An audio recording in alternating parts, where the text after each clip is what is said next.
It started like any other morning, except Julia decided she was too busy to do anything but scroll through her phone. I was getting ready for work, making my own coffee, while she lounged at the kitchen island in a silk robe, wearing an attitude sharp enough to curdle milk. Her phone buzzed nonstop, notifications, laughter, smiles, but none of them seemed meant for me anymore. I asked lightly, "Could you at least pass me the toast?" Without glancing up, she said, "I'm not your housekeeper, Mark." It wasn't just the words. It was a tone, dripping with arrogance, mockery, and a kind of cold detachment that made my chest tighten. I stood there, mug in hand, staring at the woman I'd once adored, the one who now seemed convinced she was above me. I didn't argue. I didn't raise my voice. I smiled, that calm, unnerving smile that finally made her look up. "Perfect," I said, setting down my mug. "You're fired. I'll hire another wife." For a moment, she thought I was joking, until she caught the look in my eyes. Her smirk faltered. "What's that supposed to mean?" she asked offensively. I shrugged. "Exactly what it sounds like. You've made it clear this marriage is a job you hate, so I'm just letting you go." She scoffed. "You're ridiculous. You can't just fire me." I looked around the house, the one I bought, furnished, and maintained, and said, "Actually, I can." Julia tried to appear unimpressed, rolling her eyes like I was being dramatic. "You're overreacting, Mark. It's just a joke." I walked past her calmly. So was this marriage. The words hit harder than anything I'd said in months. She stood abruptly, the chair scraping across the floor. "Where is this coming from?" she demanded. I turned to face her. "From months of disrespect. From texting your friends more than talking to me. From flirting with co-workers while expecting gratitude that you still wear the ring." Her mouth opened, but no words came. For the first time, she couldn't twist the conversation in her favor. "You think I don't notice?" I continued, steady and measured. The perfume before girls' nights, the late returns, the phone face down during dinner. Julia froze, her silence confirming everything I already knew. "It's not like that," she murmured, crossing her arms. "Then explain it," I said. "Because from where I stand, you stopped being my wife a long time ago." She sighed dramatically. "You're being paranoid. You always jump to conclusions." I smiled faintly. "Maybe, but this time my conclusion is the right one. I'm done."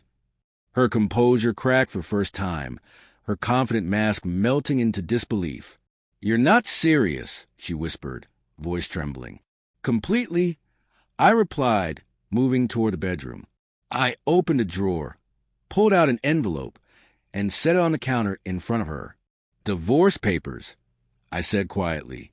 "Already signed. You just need to add your name." She blinked rapidly, as if trying to wake from a nightmare. "You planned this?" she asked. "No," I said. "You did, the day you stopped respecting me." The silence between us was heavy, broken only by the faint buzz of her phone. Another message. Another friend. She glanced at the screen, then quickly turned it over. Too late. I'd already seen the name. "Who's Ryan?" I asked flatly. Her lips parted, but nothing came out. "He's just someone from work," she whispered. I nodded. "Right. The one you're not flirting with." Her eyes welled up. "It wasn't serious, Mark. It was just attention. I was bored." That word, bored, cut deeper than anything else. "You were bored," I repeated slowly. "And instead of fixing what we had, you went looking for entertainment. Well, now you'll have plenty of free time to stay entertained." I moved toward the door, but she stepped in front of me. "Please don't do this," she begged. "We can work it out." I looked her in the eyes. "You fired yourself the moment you stopped being loyal." For once, she had no comeback. The confident, flirty woman who thought she could manipulate anything stood speechless. "I didn't think you'd actually leave," she whispered. "That's the problem," I said. "You thought I'd never leave no matter how badly you treated me. You thought I'd keep forgiving, keep chasing, keep pretending." She started crying, softly at first, then uncontrollably. But the sympathy I once felt was gone. "Mark, please," she sobbed. "It was just harmless fun. You mean everything to me." I shook my head. If I meant everything, you wouldn't have risked losing me for nothing. I picked up my jacket and opened the front door. She followed, desperation creeping into her voice. You're just angry. You'll calm down and come back. I turned to meet her tearful gaze. I'm calm now. That's why I'm leaving. Her knees buckled slightly as I stepped outside. You'll regret this, she shouted, voice cracking mid-sentence. I smiled faintly. Maybe, but at least I regret it on my own terms.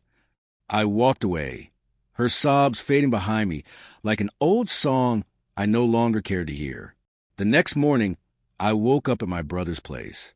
My phone had over 30 missed calls and a flood of messages, photos, apologies, voice notes, all saying the same thing. I made a mistake. She wrote that she couldn't sleep, that she'd thrown her phone away, that Ryan meant nothing. But none of it mattered. I didn't block her. I just didn't respond. Sometimes silence is the most powerful answer. A week later, I heard from a mutual friend that she'd been dumped by the same man she'd risked everything for. Irony, it seemed, had a cruel sense of humor. Months passed. Life became peaceful again. I focused on work, rebuilt myself, and learned to live without walking on eggshells. One evening, at a coffee shop, I met someone new. Warm smile, genuine laughter, no games. For the first time in years, I felt seen. That night, I received one last text from Julia. Do you still think I'm fired? I replied, no, you're permanently replaced. And with that, I deleted her number for good. Funny thing, when she said she wasn't my housekeeper, she was right. She wasn't keeping the home, the heart, or the respect alive. I just wish she'd realized it before she got fired from the only job that truly mattered. Being my wife.